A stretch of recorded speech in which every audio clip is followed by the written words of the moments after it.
Hello అండి, నేను doctor Uday Kumar Ponkulu, senior consultant medical oncologist. ఇవాళ టాపిక్ వచ్చేసి ఐహెచ్సి అంటే ఇమ్యూనోహిస్టోకెమిస్ట్రీ ఐహెచ్సి టెస్ట్. చాలా మందికి పెట్ సిటీ స్కాన్, బయాప్సీ ఇంతవరకు తెలుసు, కానీ ఐహెచ్సి అనేది చాలా ఇంపార్టెంట్ టెస్ట్. మొత్తం అన్ని క్యాన్సర్స్లో ఐహెచ్సి అనేది చాలా ఇంపార్టెంట్ టెస్ట్. సర్విక్స్ క్యాన్సర్ కానివ్వండి, లేకపోతే హెడ్ అండ్ నెక్ క్యాన్సర్, ఇలా 1-2 క్యాన్సర్లు తప్పించి చాలా వరకు క్యాన్సర్స్లో మనం ఐహెచ్సి టెస్ట్ లేకుండా ముందుకు వెళ్ళలేం. సో అసలు ఈ ఐహెచ్సి టెస్ట్ అంటే ఏంటి? సో ఎప్పుడైతే బయాప్సీ చేస్తామో అప్పుడు ఆ బయాప్సీ మనకు ఓన్లీ అది క్యాన్సర్ ఉందా లేదా అనేదే తెలుస్తుంది అనమాట. అయితే అది ఎటువంటి క్యాన్సర్, ఎక్కడి నుంచి పుట్టుకొచ్చింది, ఇది ముఖ్యంగా స్టేజ్ 4 క్యాన్సర్స్లో దాని స్వభావం ఏంటి, ఎలాంటి ట్రీట్మెంట్ ఇస్తే బాగా పనిచేస్తుంది, ఇవన్నీ తెలుసుకోవాలి అంటే ఐహెచ్సి అనేది మస్ట్. సో చాలా మంది క్యాన్సర్ సస్పీషియస్ ఉన్న వాళ్ళు వచ్చి భయంగా ఉండి వస్తారు. సో అప్పుడు మనం క్యాన్సర్ సస్పెక్ట్ చేస్తున్నామని చెప్తాము, పెట్ సిటీ చేస్తాము. వాళ్ళు అది క్యాన్సర్ అని ఆల్రెడీ చెప్పేశారు, ట్రీట్మెంట్ స్టార్ట్ చేయమంటారు. కానీ మళ్ళీ బయాప్సీ అంటాం. బయాప్సీకి ఒక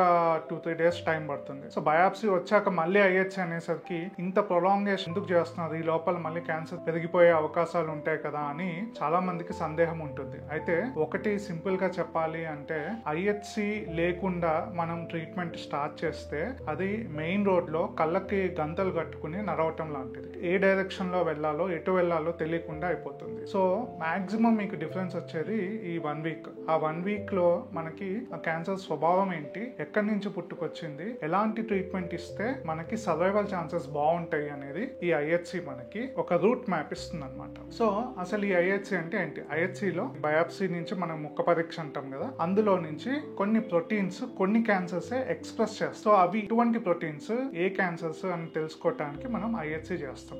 ఎగ్జాంపుల్ 2 examples తీసుకుందాం. ఒకటి లంగ్ క్యాన్సర్. లంగ్ క్యాన్సర్ అనేది ఒక బ్రాడ్ టర్మినాలజీ. సో అందులో ఏంటి అంటే, lung cancer it can be squamous cell, adenocarcinoma, small cell carcinoma. So ఇవన్నీ ఇన్ని టైప్స్ ఉంటాయి అనమాట లంగ్ క్యాన్సర్ లో. సో ఒక్కొక్క దానికి ఒక్కొక్క చికిత్స అనేది ఉంటుంది. సో అది ఏ టైప్ అని తెలుసుకోవటానికి మనకి మళ్ళీ ఐహెచ్సి కావాలి. అలాగే లంగ్ క్యాన్సర్ లో ప్రతిసారి కీమోథెరపీ పనిచేయదు. ముఖ్యంగా స్టేజ్ 4 లంగ్ క్యాన్సర్ లో కొన్ని వాటికేమో మనం టార్గెటెడ్ థెరపీ అంటాం, అంటే టాబ్లెట్ ఫామ్. కొన్నిటికి ఇమ్యూనోథెరపీ, కొన్నిటికి కీమోథెరపీ. ఇది ఏది బాగా పనిచేస్తుంది అని తెలుసుకోవాలన్నా మనకి ఇటువంటి టెస్ట్ కావాల్సి వస్తుంది. అలాగే బ్రెస్ట్ క్యాన్సర్. బ్రెస్ట్ క్యాన్సర్ ముఖ్యంగా హార్మోన్ పాజిటివ్, HER2 అనే ఒక ప్రోటీన్, లేదా ఇవి 2 కూడా నెగిటివ్ గా ఉండేది, అంటే ట్రిపుల్ నెగిటివ్ అంటాం. హార్మోన్ పాజిటివ్ డిసీజ్ స్లోగా స్ప్రెడ్ అయ్యే డిసీజ్, HER2 పాజిటివ్ లేదా ట్రిపుల్ నెగిటివ్ అనేది చాలా స్పీడ్ గా స్ప్రెడ్ అయ్యే డిసీజ్. సో దాని స్వభావం ఏంటి, మెల్లగా నిదానంగా పెరుగుతుందా లేకపోతే వేగంగా వ్యాప్తి చెందుతుందా, ఇవి తెలుసుకోవాలన్నా కూడా మనకి ఐహెచ్సి కావాలి. అదొకటే కాదు, HER2 పాజిటివ్ డిసీజ్ కి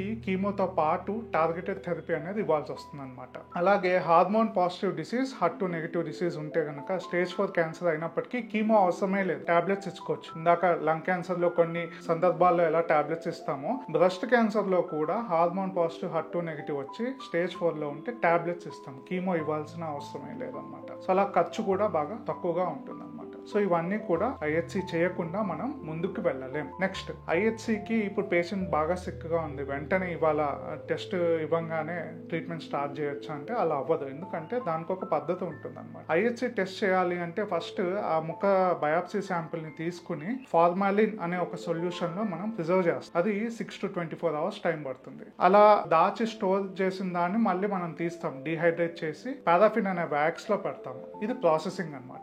దాన్ని మళ్ళీ తీసి దాని మీద స్టెయిన్స్ వేస్తాం. స్టెయిన్స్ వేసి దాన్ని మైక్రోస్కోప్ లో చూసి మళ్ళీ పెథాలజిస్ట్ ఒపీనియన్ ఇవ్వాలి. దీనికి తక్కువలో తక్కువ మనకి 2 to 3 days టైం పడుతుంది. కొన్ని ఏంటంటే బ్యాచ్ వైజ్ గా చేయాల్సి వస్తుంది. కొన్ని ప్రోటీన్స్ ఏమో మనకి అంత ఈజీగా మార్కెట్ లో ఉండవు, అండ్ ఖర్చు ఎక్కువ ఉండటం వలన బ్యాచ్ వైజ్ గా ఒకేసారి చేయటం వలన ఒక 2 to 3 days టైం అనేది పడుతుంది. బట్ నేను చెప్పేది ఏంటంటే ఐహెచ్సి ఆ వెయిటింగ్ పీరియడ్ అనేది వర్త్. ఐహెచ్సి చేయించుకున్న తర్వాతనే మనం ట్రీట్మెంట్ స్టార్ట్ చేయగలిగితే మంచి ఫలితాలు ఉంటాయి. Thank you.